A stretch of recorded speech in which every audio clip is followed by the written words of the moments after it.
Hey guys, welcome back to the page in Duna Ngombe. This is the first recording for this week. I believe it's the first recording I'm doing for this week. Today is, of course, the 15th of April 2021.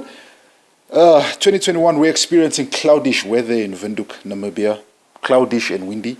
But my name is, of course, Mitchell Mutumba Simata. I am your cattle headman, the Induna of cattle. So today, the Induna Ngombe, the Induna of cattle. Or you can say the headman of cattle in English. So today I want to touch on an issue that was spoken about yesterday by the ED of Agriculture, which is our permanent secretary of Agriculture, and also one of the senior executives in the Ministry of Agriculture, and also a farmers union yesterday.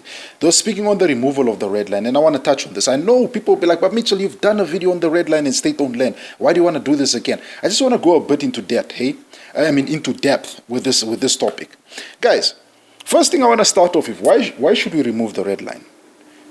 I don't want to go too much into the historical facts. I'm sure most of you know the reason why the red line was set up. It was first because of the render pest. Second was because to monitor the indigenous population of the northern regions, because these regions up there were rebelling when the first fight for national resistance happened. This people up there and also people down here were rebelling, and the northern region guys were trading with the Portuguese in the Zambezi, who were being administrated by the British. So the northern guys were trading and getting modern day weapons. So the Germans didn't really want to get into open conflict with some of these northern guys. This is why they set up their first outpost in the Namtoni area, where they set up their first outpost, and they fought King Mandume and also King Nahale in those areas.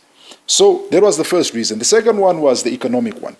Because on the end of the day, when you're having southern of your veterinary corridor, when you're having people of like the Ovaherero, the Damaras, the Namas, under Samuel Maherero, under Hendrik Vertboy, under Simon Koopman, under Jan Jonker Afrikaner, rebelling and fighting against you. But you need labor. You need people to come and work and build the boat ports, the railway lines, find the diamonds, and building the first railway line in the Swakopmund area, how they found the diamonds. You need these people, and you need people also to work on your farms and your textiles. So you put it there for economic reasons, to get those people up there in those villages where they are. They're planting growing mahangu, raising livestock for themselves, but they're not really making money. So in order for them and their children to live a comfortable life, they need to come this side, to come get a job, whether, as I mentioned, whether it's on the railway, whether it's on the ship, whether it's in the mines, whether it's in the factories, or whether it's on the farms, to make money so their family can survive. So these are some of the reasons why this red line was there. That's the historical facts. But let me talk of why this red line why the red line, I believe, in modern day Namibia, after 31 years, it should go. The first reason why this red line should go, it has been a line that has been used for me as a propaganda machine. When I say a propaganda machine, everything you hear of the northern side of the veterinary corridor of the red line is all negative. Disease, disease, disease, disease, disease, disease, disease. Those farmers are not given the benefit. They're not given the benefit of their crop production. They're not given the benefit of their orchards they're setting up. They're not given the benefit of even their livestock farming that they have improved. They're not being given that benefit. Everything you hear of the red line is just negative. And I believe that is the propaganda that has kept this thing there for years. Some farmers have gone and have really worked, have really invested in fighting diseases and making sure that their livestock are of better quality.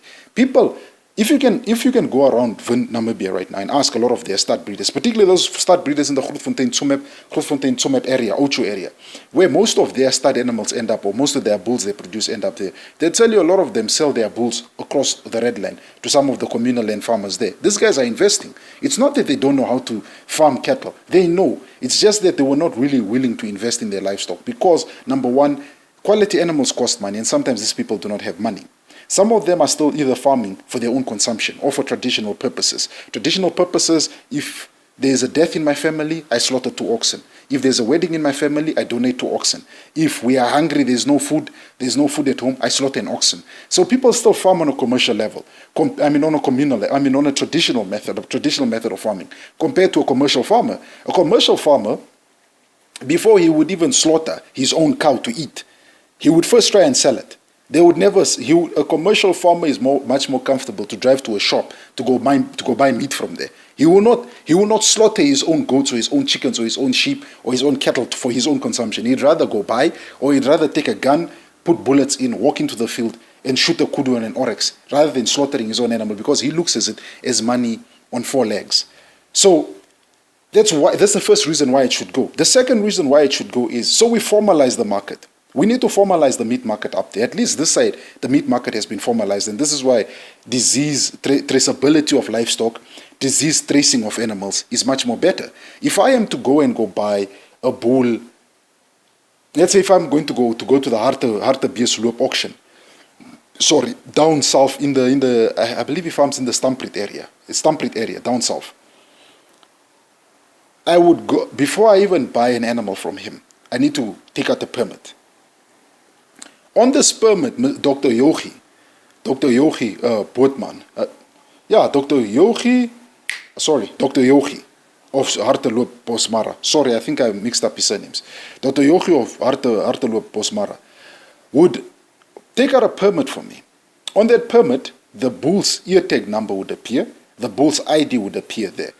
If, let's say, this bull, I move it to my farm, and it starts showing lumpy skin disease, through the permit and through the ear tag, they are able to trace this cattle back to where it comes from, which farm is it originating, and who is the owner of this cattle. That is how they've been able to improve the tracing of cattle this side, southern side of the red line. Northern side of the red line, it's a whole different story. Because people go and buy livestock. People go and buy livestock. When I say people go and buy livestock, it is people such as myself. I'm buying a cow from my uncle, for example. So I go buy a cow from my uncle. I bought a cow, a brand new cow. I bought a cow from my uncle. Rather than going through the processes that I'm subjected this side of the veterinary corridor, if I'm buying a bull from Dr. Yogi, I need to go get a permit. Dr. Yogi would need to give a permit. You need to put out a permit. He needs to fill in certain forms. You also sometimes, I think now they've changed, you also need to give animal health status and show if you are in an area where, for example, lumpy skin is happening. You need to show that your animals have been vaccinated for lumpy skin when they were vaccinated, and you also need to take off the sticker and paste it onto the health. Just hold on. Need to show animal health status before these animals can be moved from from one farm to another farm. While in the communal areas, this doesn't happen. If I paid my uncle for a cow, I just send my workers to go collect that cow. And most of the time, by just collecting that cow without even a permit and all this other process of showing animal health status, showing the animals health certificates, etc., and getting the state vet to come and test this cow to make sure that it's healthy, we don't do that. And this is how, most of the time, a disease that's probably prevalent in my uncle's area goes and starts being prevalent in another area, because the cow was just moved. There is no formalization and there's no traceability of livestock, which becomes a problem. This is why I believe we should remove it, because with the removal of the red line, it brings in certain procedures where animals can be better traced from the farm they come off, where it was born, where it was calved and where it grew up. We can trace it from there. Because if I buy this cow and I take it to my farm, for example, and lumpy skin or this bull, suddenly it starts developing lumpy skin and it starts affecting my cattle, I can at least go back to the state vet, call the state vet to come test. And when the state vet asks me, state vet and the veterinary officers and the guys from the veterinary department come, from the disease department of the vet come, they can ask me, okay, Mitchell, where did this bull come from? And I say, okay, it came from. I'm just using an example. I'm not saying it happens, guys. So don't run and go say, Dr. Yogi, this is what was said about you. I'm just using him as an example. He started. And I'd say, no, this bull comes from Hartebeesloop Bosmara. And then they would be able to trace it back and say, oh, the ear tag number says it belongs to Hartebeesloop Bosmara. And they would be able to go back there and investigate to see if he did exactly his vaccinations. I believe through the removal of this red line, that will become mandatory, that every communal land farmer has to start doing in that area. That this thing of just Mutumba bought the ox from me, I send my workers, go get the ox. They beat the ox to my kraal, and without even putting it in quarantine holding facilities. Another reason why it should be removed, as I mentioned, formalizing, so people start getting their value for their livestock. It is heartbreaking when your uncle drives to Grootfontein to go buy a bull, go buy a Simmental bull. Here's a picture of a Simmental bull. For those that might not know how a Simmental looks, buys a Simmental bull from Mr. Casper Gunzel, Makalani Brahman, owner of Makalani Brahman. I don't know if his Simmentals are Makalani Simbra, I'm not sure. But from Makalani Brahman, you're spending 20,000 to invest in a Simmental bull. You take the Simmental bull back to your village, it mates your cattle, it crossbreeds, you start creating improved breeds. This bull has served you very well for the last 2 to 3 years. You have received very good quality calves. And now these calves are here, and they have done what they have to. I mean, this bull has done what it has to do for you. Suddenly you sit down and you go like, let me sell this calves. I mean, let me sell this bull because I've used it. And you invested 20,000, for example. You would be lucky if you are getting 10 or 11, if you are getting 10 to 12,000 for that bull. If someone is willing to pay you for that price, most of the time they're not willing. They'll tell you, hey, winner, hey, you're playing. I'd pay 10,000 for it. And sometimes you just have to sell. You just have to sell because no one is willing to pay for that price. But with the removal of the red line, I believe it will add what is known as value added to the animals that side. Because right now the value is not there. Some people might have the quality, but the value for their dollar is not there. The second reasons are what benefits would come from this. Look, right now, if you are farming in Namibia, you're not oblivious to this issue. Namibia right now, we are busy importing slaughter oxen and slaughter cattle from Botswana. Because at least from Botswana, certain parts of Botswana, with their health status, the cattle can be brought in, put in a quarantine facility. After putting in a quarantine facility, they are moved to the second stage where they are being processed into meat. While now, if because of the red line, and the red line stipulates strictly that cattle that side, if let's say Mitco wants to go buy cattle from that side, they cannot take those cattle and bring them this side. They can't. Once it's that side, it needs to remain that side. It can't come this side. So what benefits would it bring? The first benefit would be to cancel this agreement we have with Botswana, buying live slaughter oxen from Botswana. If that red line wasn't there, it would mean that our biggest meat processing plant, which is Mitco or Beefco, would be able to just go buy slaughter oxen from that side, keep them in the quarantine facility. After that, bring them this side, process them, and then package them and sell them. It would help in doing that. Another reason you should also look into it, removing that red line would allow us to get into bigger meat markets. You look at the Chinese market. The Chinese population is 1,442,965,000 people. We export meat to China, but I don't think we export enough meat to be able to supply the entire China. I remember I was talking to one gentleman who works at the Ministry of Agriculture, who said that just what we are exporting does not even feed a town in China. It's not enough. We need to start increasing the volumes. Because if we are going to start exporting meat to China, which has a population of 1 billion, to the United States, which is another big population, to Europe, to intercontinental Europe, and the Arabic markets, we need to start pushing out larger volumes. And the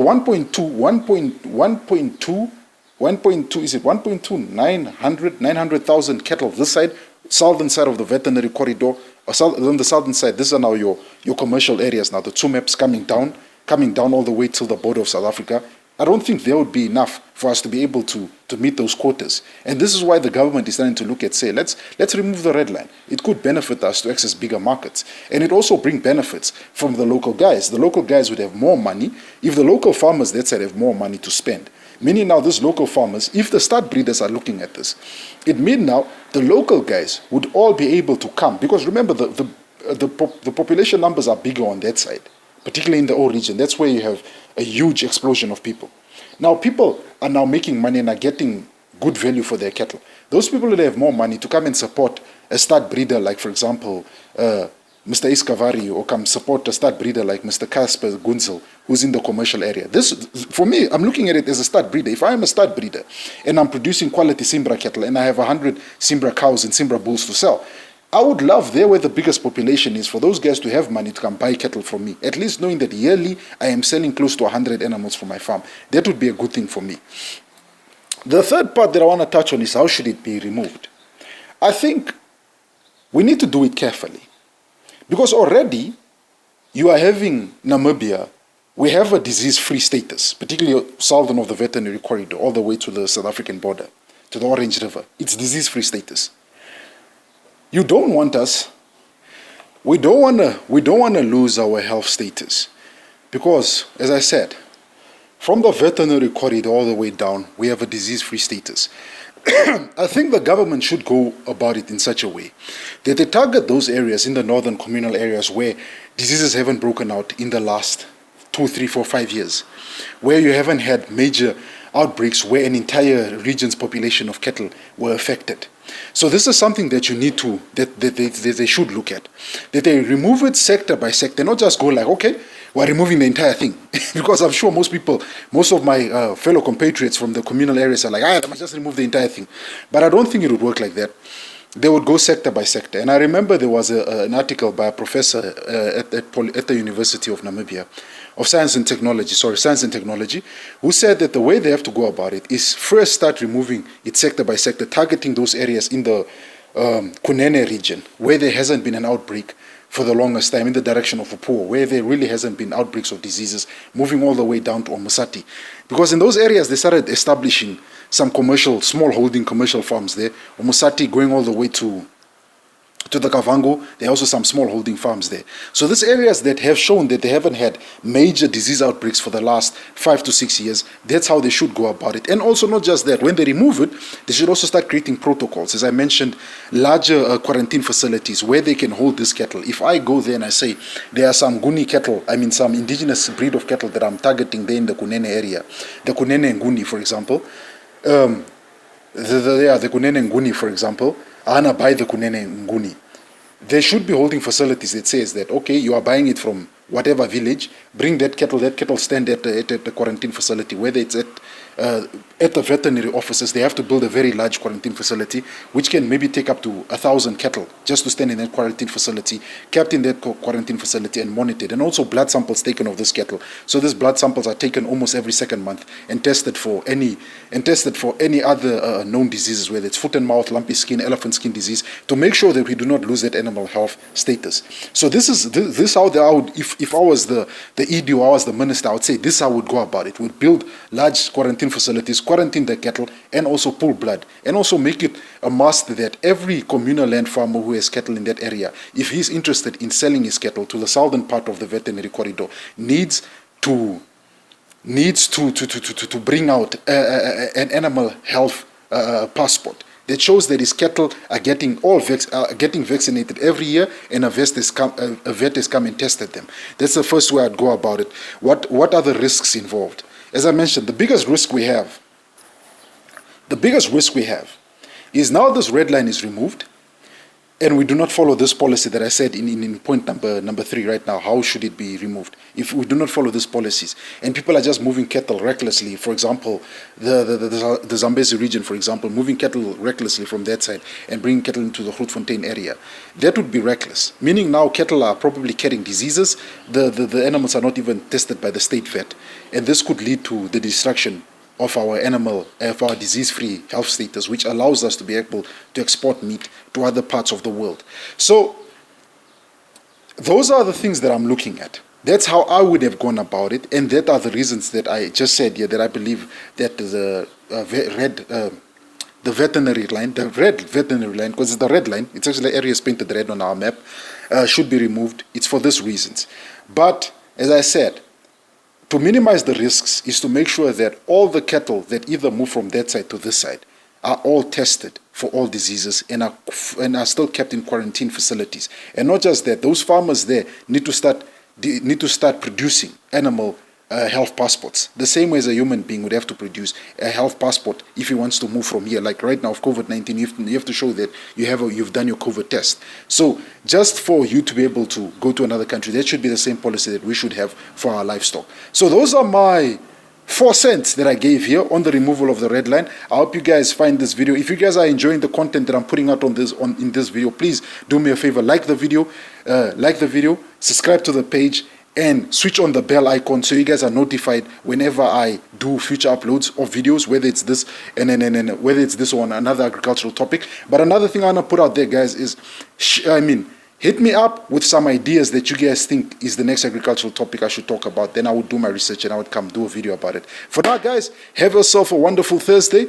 Enjoy the rest of the day and stay safe out there, guys. Salute.